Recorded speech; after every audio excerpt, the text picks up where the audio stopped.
Selamat datang di video channel YouTube saya.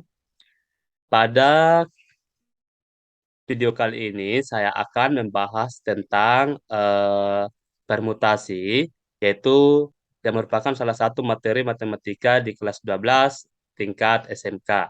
Nah, pada kali ini saya akan membahas jenis-jenis permutasi beserta contohnya, eh, yaitu ada permutasi sebagian unsur, permutasi semua unsur, permutasi unsur yang sama, dan juga permutasi siklis. Nah, langsung saja kita masuk ke tentang permutasi. Nah, apa itu permutasi?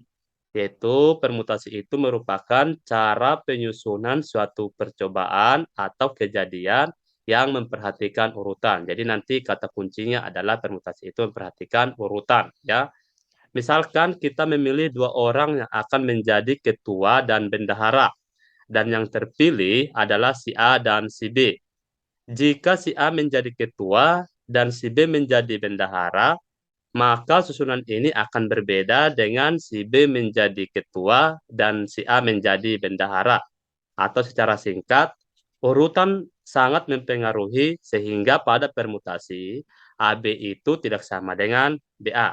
Nah, itulah penjelasan singkat tentang permutasi. Intinya, pada permutasi itu dia sangat memperhatikan urutan sehingga AB itu tidak sama dengan BA atau dia dihitung dua unsur. AB satu unsur, satu susunan, satu susunan, BA satu susunan.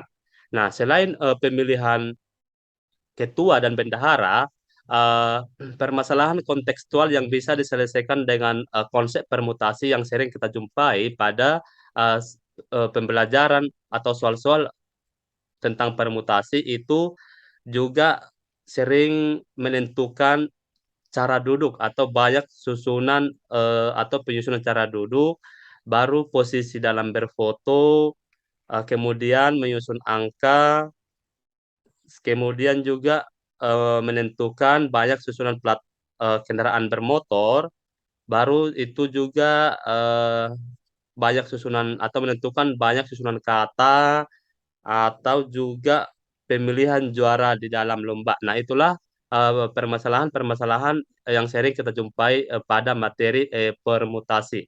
Nah, sekarang kita lanjut. Di sini kita akan membahas jenis-jenis permutasi seperti yang saya jelaskan di awal tadi, yaitu permutasi sebagian unsur, permutasi semua unsur, permutasi unsur yang sama, dan permutasi siklis. Nah, kita jelaskan dulu yang pertama itu permutasi sebagian unsur. Nah, permutasi sebagian unsur itu merupakan banyak cara menentukan susunan jika dipilih K unsur dari N unsur yang tersedia. Nah, misalkan begini, ada 5 orang, dari 5 orang ini akan kita pilih 3 orang untuk menjadi pengurus OSIS. Nah, yang terdiri dari ketua, sekretaris, dan bendahara. Maka banyak cara memilih 3 orang dari 5 orang untuk menjadi pengurus OSIS disebut dengan permutasi sebagian unsur. Di mana tadi yang saya bilang tadi kita memilih K unsur dari N unsur. Nah, kalau N itu merupakan banyak unsur yang tersedia dan K itu merupakan unsur yang kita pilih. Selanjutnya, untuk permutasi semua unsur, itu banyak cara menentukan susunan dari N unsur yang tersedia. Misalkan, eh, ada 5 orang hendak duduk pada sebuah kursi panjang.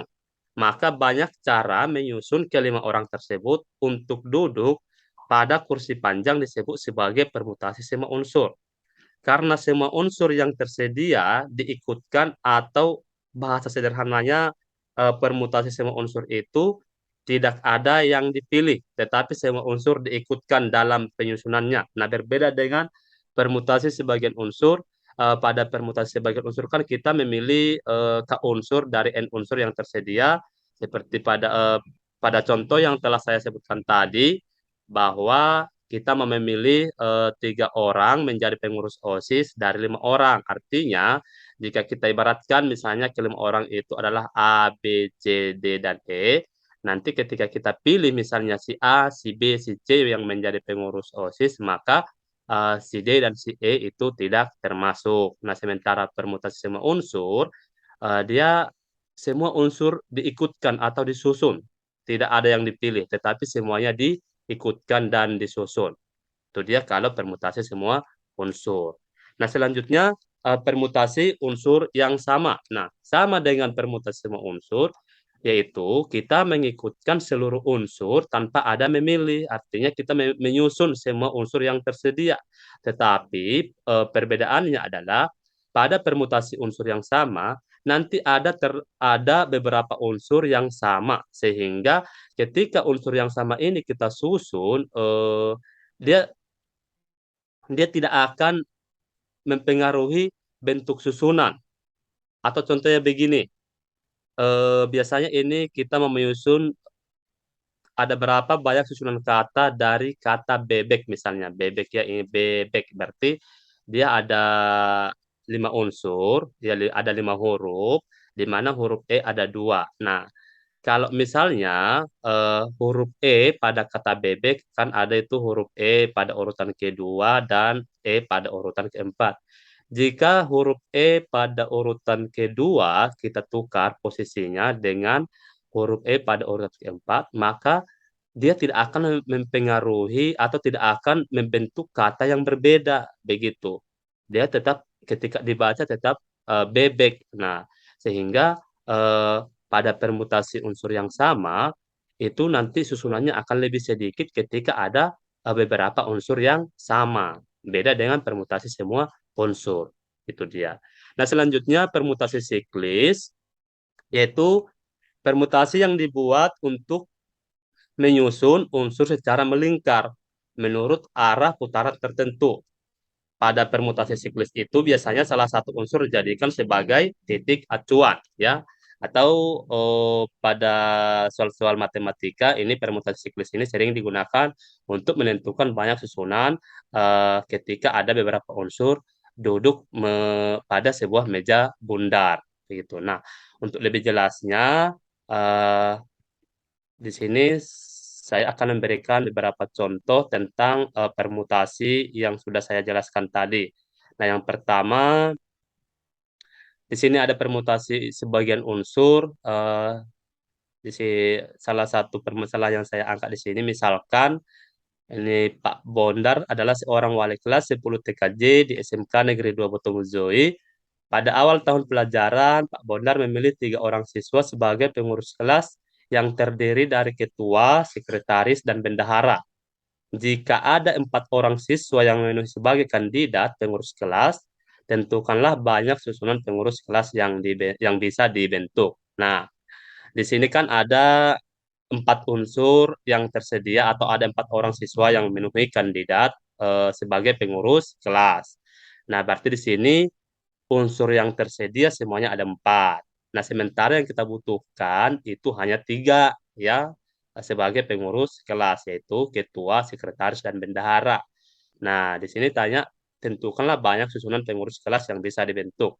Oke, langsung saja kita jawab. Ya, nah kita perhatikan di sini. Di sini saya menggunakan konsep biasa atau dengan cara mendaftarkan anggota-anggotanya. Di sini yaitu ada 4 orang tadi kandidat itu kita misalkan dulu sebagai A, B, C, dan D. Jadi ke 4 orang itu kita misalkan sebagai A, B, C, dan D. Maka susunan-susunan yang terbentuk itu adalah eh, A, B, C, A, C, B, A, B, D, dan seterusnya sampai D, C, B. Artinya begini, A, B, C ini boleh kita, ini artinya si A sebagai ketua, B ini sebagai sekretaris, dan C ini sebagai bendahara. Itu susunan yang pertama. Susunan yang kedua, ACB, di sini tetap ya si A menjadi ketua, tetapi di sini sekretarisnya si C dan bendaharanya si B. Berbeda ya dengan susunan pertama tadi. Selanjutnya di sini ada ABD. Di sini ketuanya tetap si A, sekretarisnya si B, dan bendaharanya si D. Nah, begitu seterusnya. Sehingga diperolehlah banyak susunan yang terbentuk, yaitu sebanyak 24 susunan. Ini dia 24 susunan. Bisa diperhatikan di sini apa saja susunannya itu ya, sehingga diperoleh 24 susunan ya.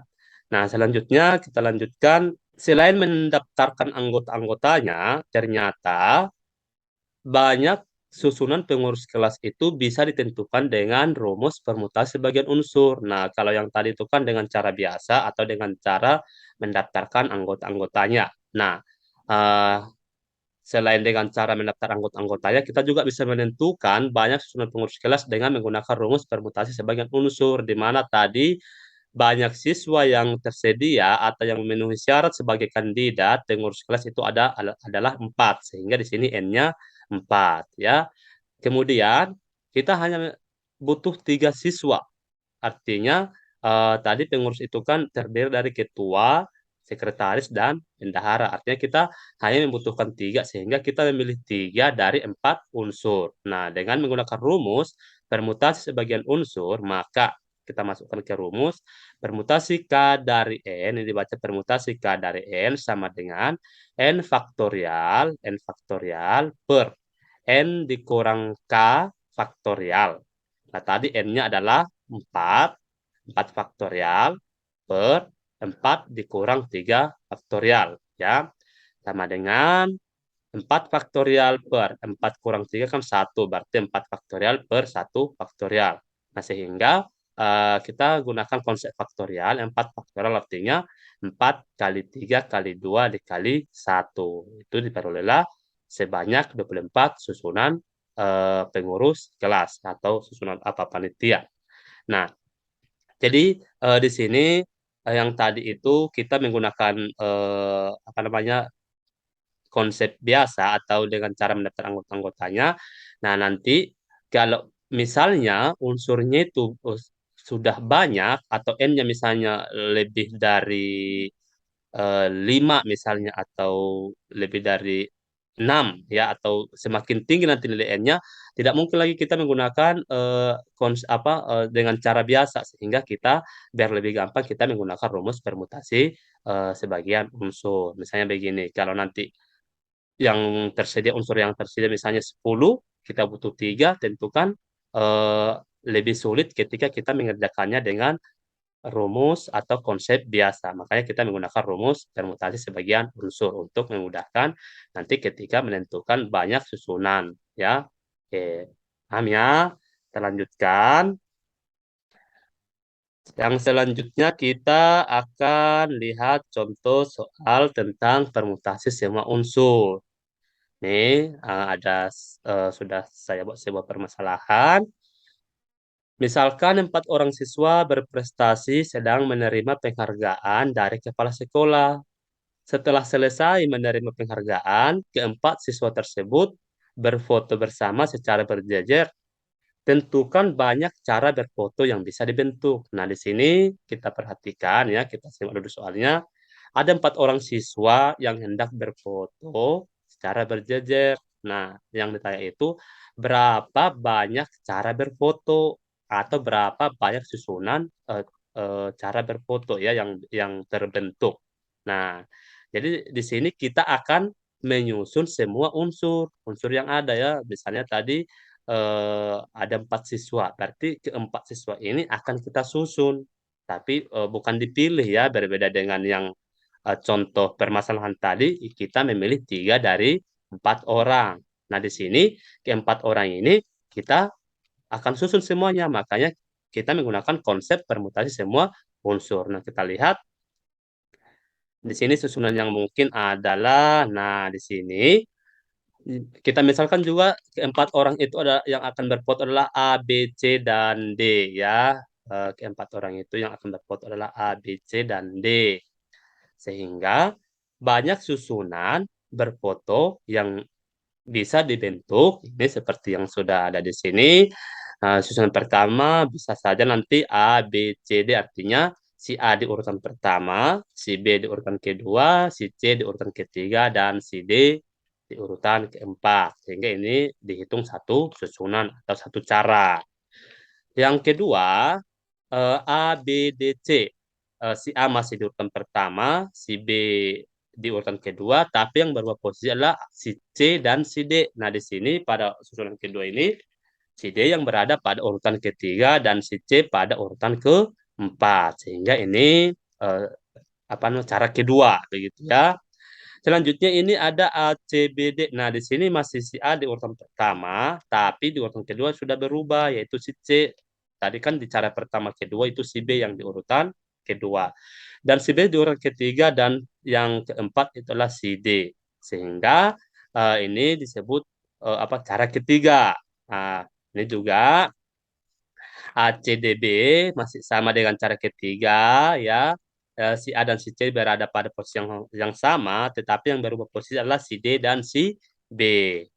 Lanjut, itu adalah A, D, B, C. Di sini masih sama, si A di urutan pertama, tapi yang berubah adalah si D di urutan kedua, si B ketiga, dan si C di urutan keempat. Begitupun dengan yang urut apa cara yang keenam, itu si A masih pada urutan pertama, si D urutan kedua, si C urutan ketiga, dan si B urutan keempat. Nah, begitulah nanti seterusnya sampai di sini boleh kita lihat bahwa ketika si B di urutan pertama juga ada 6 cara, ya, dan si C di urutan ke pertama itu ada 6 cara, begitu juga dengan si D di urutan pertama ada 6 cara, sehingga yang 3 unsur lagi bertukar posisi sehingga didapatlah semuanya banyak susunan atau banyak cara berfoto adalah sebanyak 24 cara. Nah, inilah eh, un- cara untuk menentukan banyak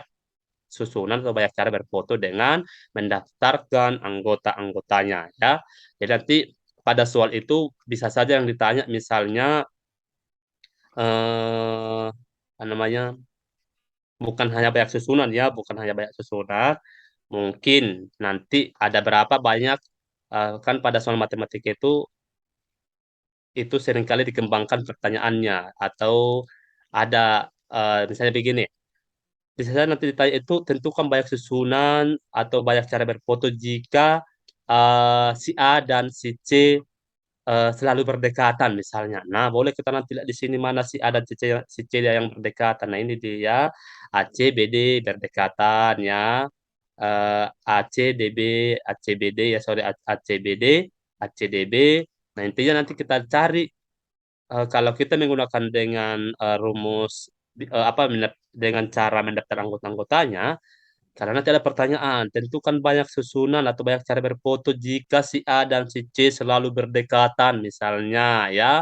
Kita cari di sini mana mana yang posisi si A dan si C itu selalu berdekatan. Ternyata itu ada di sini ada 2 cara, yang urutannya pertamanya si A ada 2 cara, baru yang urutan pertamanya si B juga ada 2 cara, artinya banyak cara berfoto jika si A dan si C selalu berdekatan adalah ada 8 cara ya, boleh nanti dilihat mana saja itu. Dan mungkin nanti juga ada pertanyaan misalnya jika si D dan si B selalu di pinggir misalnya ya. Jadi boleh kita lihat juga mana yang memenuhi syarat tersebut. Intinya pada soal-soal matematika itu nanti yang ditanya itu bukan hanya menentukan banyak cara atau banyak susunan. Bisa saja nanti ada syaratnya yang dikasih, baru ditanya lagi banyak cara atau banyak susunan. Intinya pada materi permutasi ini peserta didik diharapkan memiliki eh, komunikasi matematis yang bagus ya, artinya bisa memahami apa yang diminta pada soal. Oke ya, selanjutnya, nah itu tadi dengan cara biasa, sekarang kita hitung dengan menggunakan rumus permutasi semua unsur. Nah, selain menggunakan atau selain dengan apa dengan cara mendaftar anggota-anggotanya tadi, untuk menentukan cara berfoto itu bisa digunakan rumus permutasi semua unsur, di mana rumus permutasi semua unsur itu adalah N faktorial ya. Artinya N ini nanti banyak unsur yang mau disusun. Tuh, sehingga seperti ini sudah ada penjelasannya bahwa N itu banyak unsur yang akan disusun. Nah, berdasarkan permasalahan yang tadi, itu ada 4 orang siswa yang mau kita susun ya. Ada berapa banyak cara mereka berfoto. Tuh. Nah, berarti N-nya sama dengan 4. Sehingga banyak cara berfoto adalah dengan kita tinggal memasukkan nilai N-nya ke rumus, yaitu 4 faktorial. Ingat, 4 faktorial itu artinya 4 dikali 3 dikali 2 dikali 1. Sehingga dapatlah hasilnya 24 cara. Ya. Jadi inilah rumus permutasi semua unsur. Nah, nanti untuk lebih memahaminya, biasanya permutasi sistem unsur itu nanti digunakan untuk menentukan banyak susunan cara berfoto, banyak cara duduk, ya, banyak cara duduk artinya ketika nanti ada misalnya 5 orang hendak duduk pada sebuah kursi panjang misalnya, berarti kan kita akan menyusun kelima unsur tersebut sehingga kita menggunakan eh, apa namanya rumus permutasi semua unsur. Atau nanti bisa saja nanti yang ditanya pada soal itu bukan banyak susunan duduk misalnya. Bisa saja nanti juga yang ditanya itu adalah banyak susunan kata. Begini misalnya nanti kita ambil misalnya satu kata beda ya, beda yang terdiri dari huruf B, E, D, dan A. Yaitu kan ada 4 unsur. Nah, dari kata beda misalnya, tentu kan banyak kata yang bisa dibentuk. Nah, jadi kita lihat kata beda ada 4 huruf, huruf B, E, D, dan A. Jadi ketika ada soal seperti itu, ya udah kita gunakan saja rumus permutasi semua unsur, di mana banyak unsurnya sama dengan 4 ya. Jadi intinya eh, permutasi unsur itu yaitu digunakan untuk menyusun unsur yang tersedia ya, di mana nanti unsur yang tersedia kita ikutkan semuanya biar bisa dibedakan nanti mana permutasi semua unsur dan mana permutasi sebagian unsur. Oke, kita lanjutkan. Ya, di sini kita masuk ke bagian C, yaitu permutasi dengan unsur yang sama. Nah, tadi sudah saya jelaskan di awal bahwa permutasi dengan unsur yang sama itu dia hampir sama dengan permutasi semua unsur, di mana banyak unsur yang tersedia itu kita susun semuanya tanpa ada yang tidak ikut atau tanpa ada yang tinggal ya. Tapi bedanya pada permutasi dengan unsur yang sama nanti ada beberapa atau terdapat beberapa unsur yang sama sehingga nanti ketika ada unsur-unsur yang sama, ketika unsur yang sama itu bertukar posisi, maka tidak akan mempengaruhi susunan dari unsur-unsur tersebut ya. Nah, di sini ada contohnya. Nah, tentukan banyak susunan kata yang bisa dibentuk dari kata lama. Nah, oke, kita disuruh menentukan banyak susunan kata yang bisa dibentuk dari kata lama. Nah, oke, dengan cara mendaftar anggota-anggotanya di sini sudah saya buat banyak susunan katanya. Nah, kita lihat ini susunan pertama. Ini ada 2 huruf A sengaja saya buat warnanya berbeda. Kita misalkan ini warna orange, A yang warna orange dan A yang berwarna biru ya. Mengapa saya buat beda warna biar nampak ya mana artinya ketika mereka bertukar posisi nanti biar nampak ya. Di sini kan susunan pertamanya kan huruf A warna orange-nya di urutan pertama dan huruf A warna biru di urutan kedua. Nah, di sini susunan pertamanya itu adalah saya bacakan A A L M, baru urutan keduanya susunan kedua A A M L, susunan ketiga alam, keempat alma, amal, amla, baru masuk lagi A A L M, tapi sini A-nya di urutan pertama itu adalah si A yang warna biru, baru A A M L, alam, alma, amal, amla, dan seterusnya. Nah, di sini banyak susunan kata yang terbentuk kan ada 24. Kalau kita hitung ada 24, tetapi dari susunan kata ini terdapat beberapa kata yang sama. Mengapa?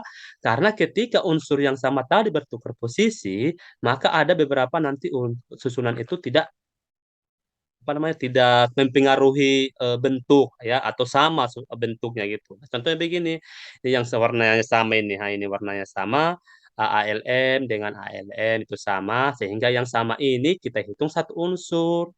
Ini juga AML, AML ini satu unsur.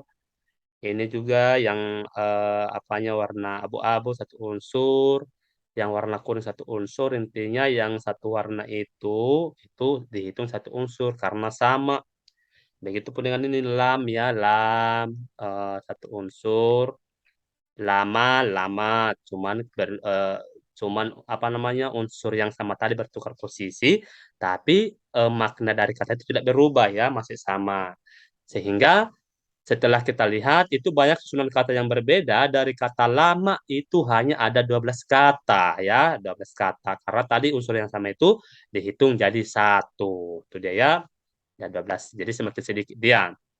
Nah, selanjutnya di sini kita gunakan selain apa namanya dengan mendaftar anggota-anggotanya, maka banyak susunan kata lama yang bisa eh, apa namanya selain mendaftar anggotanya banyak susunan kata lama bisa ditentukan dengan rumus permutasi unsur yang sama. Nah, di sini N itu banyak unsur yang tersedia. Di sini ada K1, K2, K3 sampai Kt ya. Ini artinya kalau nanti ada atau terdapat beberapa unsur yang sama itu misalnya ini kan pada kata lama kan huruf A-nya ada dua, artinya cuma satu unsur yang sama ya. Nanti kalau misalnya ada beberapa yang sama, boleh kita buat K1 misalnya itu huruf A, jumlah huruf A misalnya seperti di bawah ini. K1 itu kan dua. Mengapa? Karena K1 itu adalah banyak huruf A yang sama.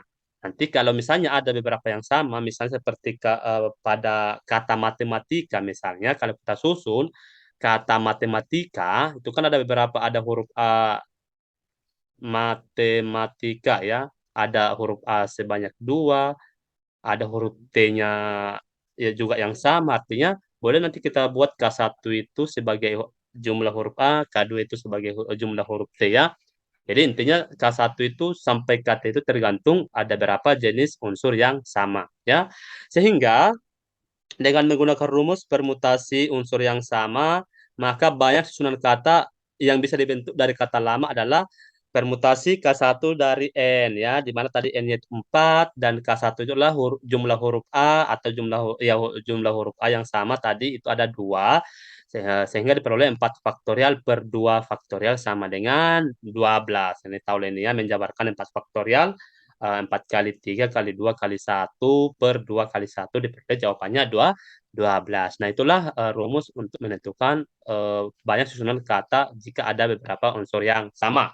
Nah, selanjutnya kita masuk ke poin terakhir yaitu tentang permutasi siklis. Nah, seperti yang saya bilang tadi, permutasi siklis itu merupakan banyak cara menyusun unsur dengan cara melingkar atau biasanya ini pada soal matematika sering ditanya itu tentang banyak cara duduk pada meja bundar ya. Nah, seperti contoh di sini. Jika empat orang sahabat sedang duduk mengelilingi meja bundar, tentukan banyak susunan duduk yang terjadi. Sorry ya, di sini salah ketik ya, mengelilingi, bukan mengelilingo. Ya, jadi langsung saja kita ke penyelesaiannya. Di sini ada empat unsur yang tersedia. Kita misalkan keempat orang itu adalah A, B, C, dan D. Maka, ya tadi sudah saya jelaskan di atas bahwa pada permutasi siklus itu nanti salah satu unsur itu menjadi titik acuan ya.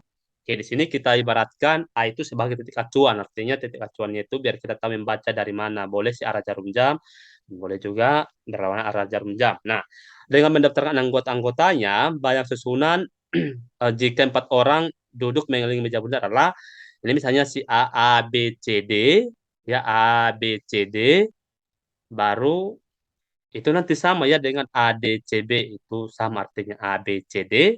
Mau dibaca dari kiri ke kanan atau dari kanan ke kiri, ya sama saja nanti posisinya, hanya penyebutannya berbeda. Maksudnya sama posisinya.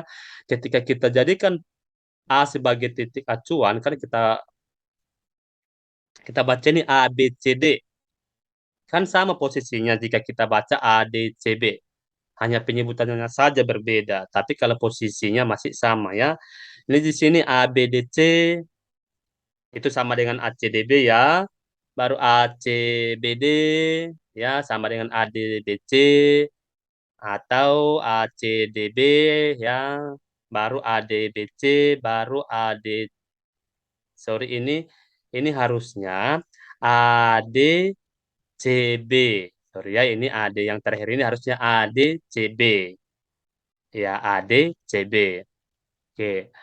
Nah, sehingga dari sini kita peroleh bahwa banyak susunan duduk ya yang terbentuk itu ada 6 cara. Ini dia, ada 6 cara jika posisi duduknya melingkar. Nah, kita lihat selanjutnya.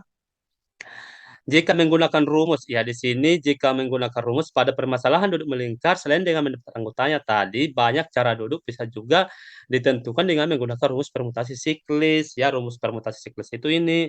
Permutasi siklis sama dengan N dikurang 1 faktorial. Ya, kita lihat tadi di sini jumlah N-nya atau banyak unsurnya adalah 4 ya, 4. Sehingga banyak cara duduknya adalah N dikurang 1 faktorial sama dengan 4 dikurang 1 faktorial, yaitu 3 faktorial. Nah, saya ingat kembali, pasti tahu lah ya, 3 faktorial itu artinya apa? 3 faktorial artinya 3 dikali 2 dikali 1. Itu sama dengan 6 ya. Sehingga banyak cara duduk melingkar eh, keempat orang tadi adalah ada 6 cara atau ada 6 susunan ya. Jadi begitulah kira-kira untuk permutasi siklis ya. Intinya nanti kita harus bisa membedakan mana permasalahan kontekstual yang berkaitan dengan permutasi sebagian unsur, permutasi unsur yang sama, permutasi semua unsur, dan juga permutasi siklis. Mungkin nanti pada soal-soal ada penggabungan dari dua buah permutasi ya. Misalkan nanti pada satu soal itu digunakan konsep permutasi semua unsur, digunakan juga konsep permutasi unsur yang sama ya, bisa jadi. Intinya kita harus bisa nanti menganalisa pada soal mana mana soal yang menggunakan konsep permutasi semua unsur, sebagian unsur, unsur yang sama dan permutasi siklis ya. Jadi intinya banyak-banyaklah berlatih. Kalau di matematika itu kita harus banyak-banyak berlatih tentang soal. Nah, mungkin itu sajalah yang bisa saya sampaikan pada video pembelajaran kali ini tentang permutasi. Semoga bermanfaat dan jangan lupa untuk tetap belajar ya untuk masa depannya kelak. Sekian dan terima kasih.